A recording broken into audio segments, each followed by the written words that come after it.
Господин Папазов, как влизате в тази битка?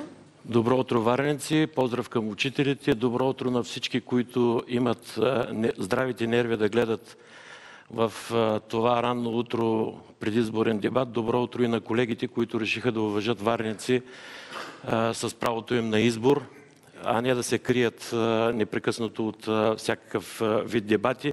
Надявам се конкурентните идеи да дадат най-доброто за всички варненци в днешния разговор. Тази територия е много удобна за нашата коалиция, защото нашата общинска листа, а също така и кандидати ни за кметове са само екип от експерти, без да са съчетания на партийно-политически квоти.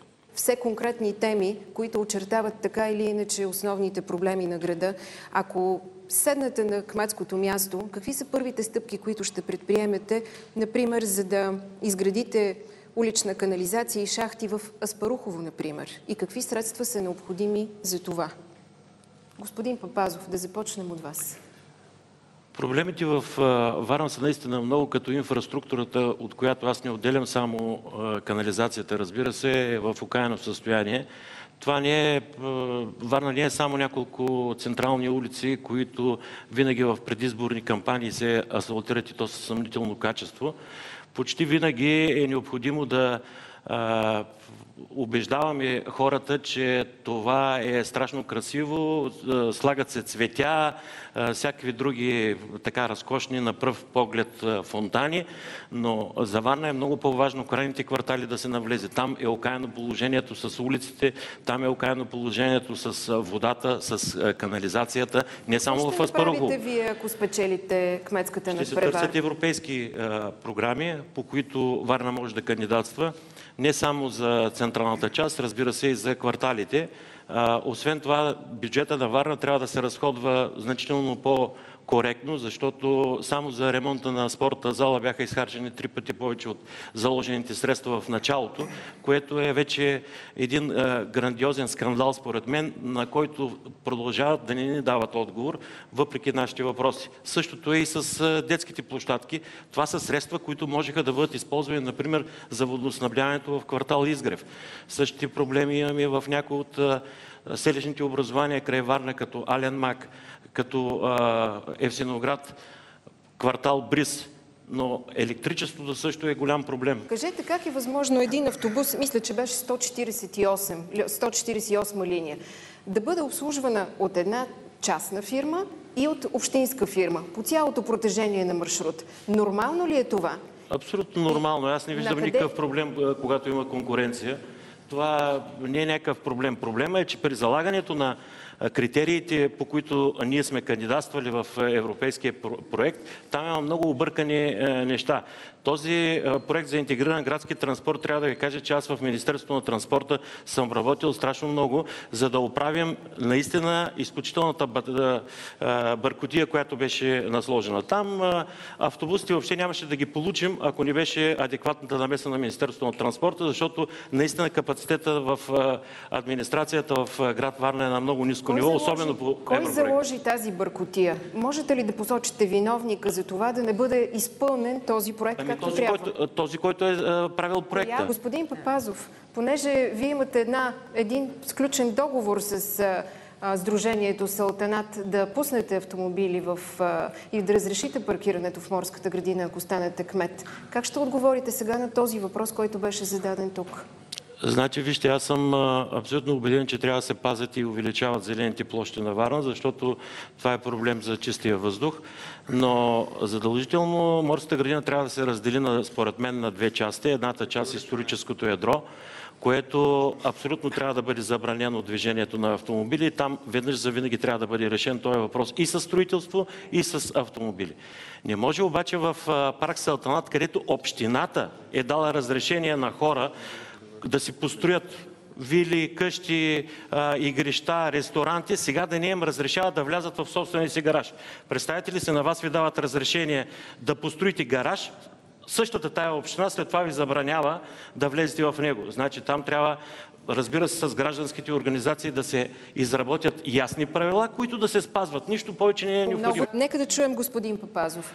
Къде трябва да бъде пристанището, понеже тръгнахме в Понеже изключително много специалисти във Варна и в България се изказват къде трябва да бъде пристанище Варна. Аз мисля, че съм един от лошите, да речем, но отдавна съм направил това решение за себе си, защото работя по този проект вече 25 години. Всички псевдоспециалисти, настанявайки се на някакъв терен пристанището, започва да работи по този проект и веднага се явява някой, който започва или да изкупува собствеността, или започва да казва, тук не му е място на пристанище Варна. Първо искам да кажа, че на този интермодален терминал, където в момента сме разположили пристанище Варна, вътре включен в интермодалния терминал, няма никакъв досег с града. Той е на юг от ЖП линията. Има специален път, който отвежда целият тежък трафик на Варна.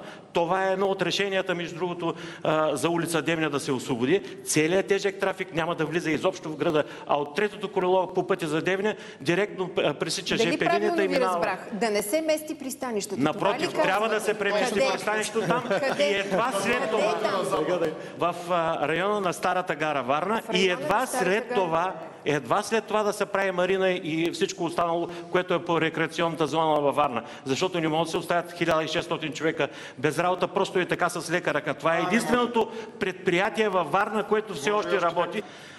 През 2008 година, когато дойде японския проект за същото това място да строи интермодалния терминал, бяха заменени два терена с един меморандум, който е подписан от господин Кирил Йорданов от една страна и втория човек, който го подписа, е тогавашния министър на транспорта. Те замениха старото пристанище Варна-Изток с новия терен, който е изключително държавна собственост по всички закони в България. Защо? Защо го замениха? За да може именно тази централната част да се разпродаде после на наши хора. Нека да чуем господин Папазов. 5 са елементите, които привличат външните инвеститори. В България имаме достатъчно добри и ниски данъци. Това е първата причина, заради която идват инвеститорите. Втората е удобни връзки транспортни, с всички видови транспорт, за да могат тези инвеститори да се реекспортират стоката и да получават стоки. Във Варна имаме прекрасен проект с интермодалния терминал, който ще стане центъра на тази индустрия. Третото е работната сила.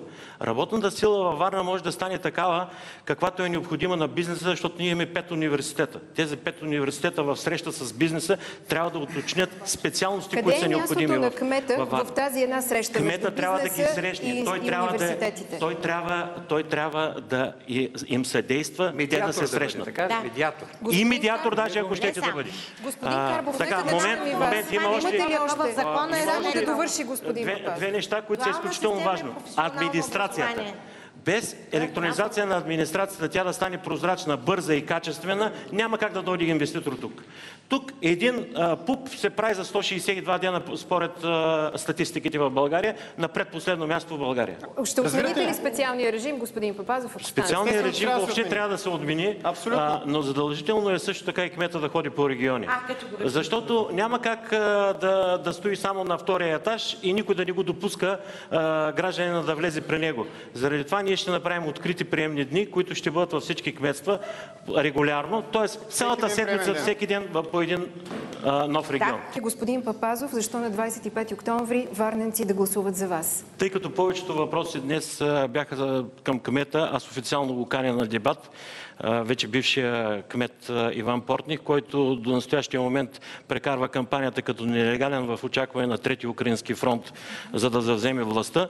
Надявам се да има доблестта да отговори на варненци, ако не на моите въпроси, поне на варненци, а не само с снимки във Фейсбук да се крие зад гърба на господин Бойко Борисов, когато е във Варна, с номер 18 "Живот за Варна" иска истински дебат.